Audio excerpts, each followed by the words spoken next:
Hey, you all. Welcome back. Y'all already know what it is. You see the title of this video. We're discussing Dropping the Low, Evelyn Lozada's podcast with her daughter Shaniece, and how they recently hosted Shaniece's baby daddy, The Gang, aka Jason. If you watched his former VH1 show with his ex-fiance Tiffany, that's how she would pronounce it. Jason. That's how she would pronounce his name, aka Evelyn's former friend. What a conundrum that is, right?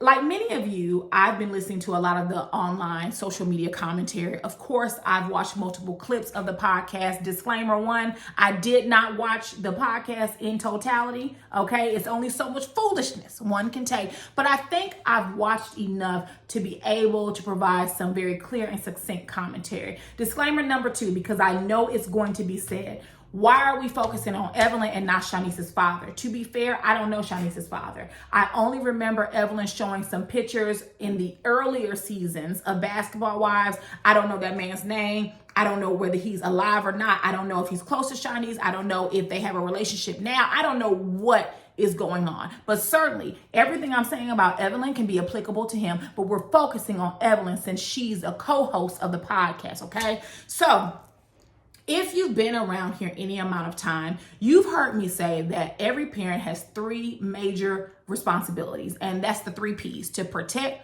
prepare, and provide. And I think that where Evelyn has gone wrong with Shaniece is that Evelyn has been more like a friend instead of a parent, okay? If you watched her show on OWN, it was called, I think, Living Lozada. When you watch their dynamic, they're more like 2 sisters, they're more like 2 peers. It doesn't give mother and daughter. And so we can kind of lay the foundation for this commentary before we really get into the meat of the podcast. How I define the 3 P's, right? When you prepare your child, you're equipping your child emotionally, mentally, physically, and spiritually for this world. You're teaching them, you're giving them discernment, you're giving them self-worth, resilience, self-esteem, and confidence. Every child has an invisible toolbox, and your job as a parent is to make deposits in that invisible toolbox. You're supposed to give them the tools and resources and knowledge, the foundational knowledge, so that they can navigate the hills and valleys of life. While you cannot shield them and protect them from everything, you can give them the tools necessary to learn how to navigate this thing called life, which is very complex. It can be happy, sad, good, or bad. Come on, Al Green, at times. And that's your job as a parent. You can't possibly think of every scenario, but you want to give them these resources and tools so that they can navigate it. Certainly, they will make mistakes, but they will have the foundation to know how to navigate it the best way they can.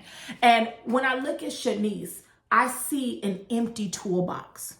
I see a toolbox that it has food in it. It might have a teddy bear in it. It might have, an old iPhone in it. She does not have the tools necessary to navigate life, even with her being 32 years old.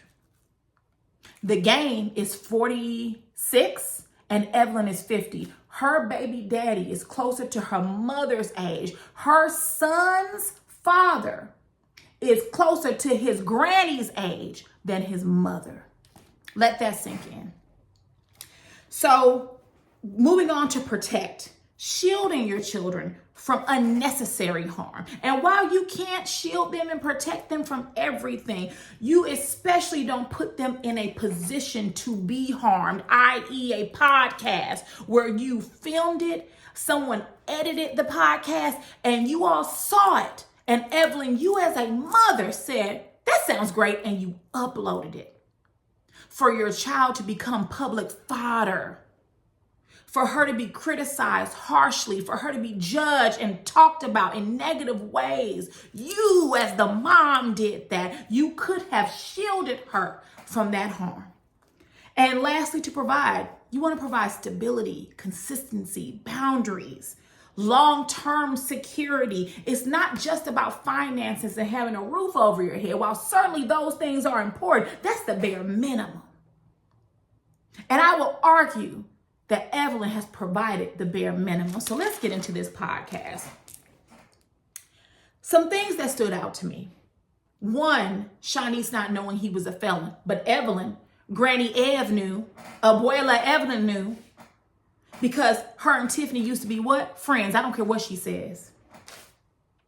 Game, obviously, he knew. Everyone knew except for Shaniece. And when I watched that scene and her mouth literally dropped open, she literally was like this. When he said, yeah, everybody knows I'm a felon. My fans know. My supporters know. Everybody know. But she did not know. Evelyn did not prepare that young lady for red flags like the game. Instead of Evelyn parenting, she was out fighting and bopping, running behind any professional athlete or industry personnel she could. I wholeheartedly believe Jennifer when she said Shaniece was at home by herself for long periods of time while Evelyn was fighting and bopping and running amok.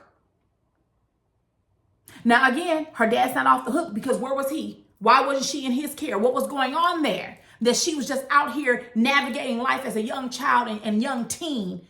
And she was navigating by herself in these streets while both parents were absent. Evelyn was chasing men in a bag, but she wasn't worried about how her daughter was growing up. You didn't give her the tools and the knowledge to see men like the game coming from a mile away and to avoid them. There's no way a young lady like Shaniece should ever even speak to the likes of someone like the game, but yet she laid down. What did Mama Evelyn say? Laying low and spreading it wide for him and procreated and had a child with this man.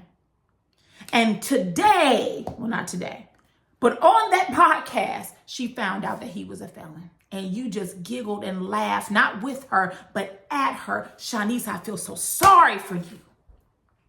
Shaniece, I am so sorry that you don't have the village necessary to help you navigate motherhood, to help you navigate away from men like the game. He's not even your caliber of man. No woman should consider him. But yet he keeps getting these women who are smart, beautiful, in his ex-fiance's case, Tiffany, educated. The woman is an author. And yet she fell for it too. When he said that the full care of his son falls on Shaniece and Evelyn, he's not even directly involved. For the day-to-day care, he does nothing. He contributes nothing. And that's because your mom didn't prepare you for men like him. She didn't protect you from men like him.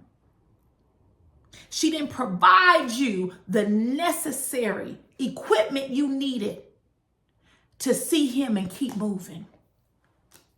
That child is fully on you. He does nothing but maybe show up for a picture and a birthday party. He said, I told you I wasn't changing diapers. Did you think I was joking? And Shaniece was like, yeah, I thought you would change. And Evelyn again, cackling in the corner. Grandma Evelyn is laughing at her daughter. There wasn't funny about that moment. Your daughter has been gaslit. She's been played. Hell, for lack of a better word, she's been gamed. And you sat there and allowed this man to further manipulate your daughter in front of you. She said that he was not gracious to her while she went through postpartum. He was not gracious to her. He didn't grant her mercy and softness and kindness. He even said, you know, you're a good mom because if Blaze knock over something, you just be like, that's okay, baby, I'll clean it up. He said, me, I would have tapped those legs. So the man is violent and unhinged. A 1-year-old knocking something over causes you to jump on them and give them a whooping. And that's the man she procreated with because she has no foundational values, morals, principles. She does not have any of that because, Evelyn, you don't have it. You can't give and teach what you don't have yourself. This man said in a roundabout way, he didn't even insinuate. He said that it's unlikely that Shaniece will get married anytime soon. And you sitting up there laughing and giggling again, Evelyn. You are not that child's friend. You are her mother. You are a grandma. You are supposed to have wisdom. We have lost all the recipes because we got women like Evelyn as grandmas and parents. Imagine a 50-year-old woman who is still running behind athletes in the hopes that even at 50, she'll get chose. I feel so sorry for you, Shaniece. He said that because he's the game. Well, they'll be intimidated by me. Who's intimidated by a man with a butterfly tattooed on his face that's now covered up by a star? Why is the game feel like he's that tough and important that a man who is of character and value be scared of you? You're going to find yourself with a restraining order and in jail if Shaniece had any damn sense. That's where you'll find yourself at if you cause too much disruption. Should be causing any disruption because you had no intent and no plan to be in a long-term relationship with her. It is obvious based on the conversation that this was purely sexually transactional. She thought he was joking. Didn't know he was a felon. He doesn't help to change diapers. That's that Nelly BS. When the baby's 2, I'll holler at you. So you're just going to allow me to do all the raising. You're just going to step in and be the fun parent. Absolutely not. That's not how it works. And you shouldn't even settle for that, Shaniece. It really turned my stomach to watch two people laugh at her pain. She was befuddled. She was confused. In real time, she was the meme of that lady where she's looking around and all the mathematical equations and calculations are floating above her head. That was real time Shaniece. And not one time did you ever think to yourself, Evelyn, let's not air this.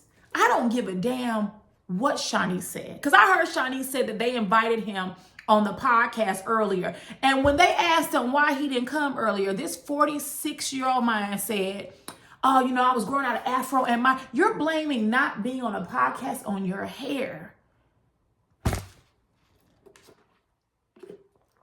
I couldn't believe it. I couldn't believe it. It's insane. I feel so sorry for you, Shaniece. I feel so sorry for you. You don't have support and you're not able to navigate even easy relationships, let alone complex ones, because you haven't had the foundation. You don't have the foundational knowledge. And for that, I'm so sorry because it's only going to get worse. It's not going to get better unless you stand up and get yourself some help. Your mother is a problem. Gang is a problem. There is not a man alive that could sit in front of my parents and speak the way Gang spoke about you and to you, and they're laughing about it. Baby, the furniture would have got to move it. May my dad rest in peace, baby. Well, you'd be lucky if he didn't pull out some of them, okay? Like, you don't treat my child or anyone, but especially my child like that. I don't know what Evelyn thought she did by raising Shaniece, but she did everything except raise her. So that's the end of my commentary. If there's nothing else, get down in the comments and let me know your thoughts. Let me know if you agree with me. Let me know if you disagree with me. That's fine too. And I will see you all later. Mwah.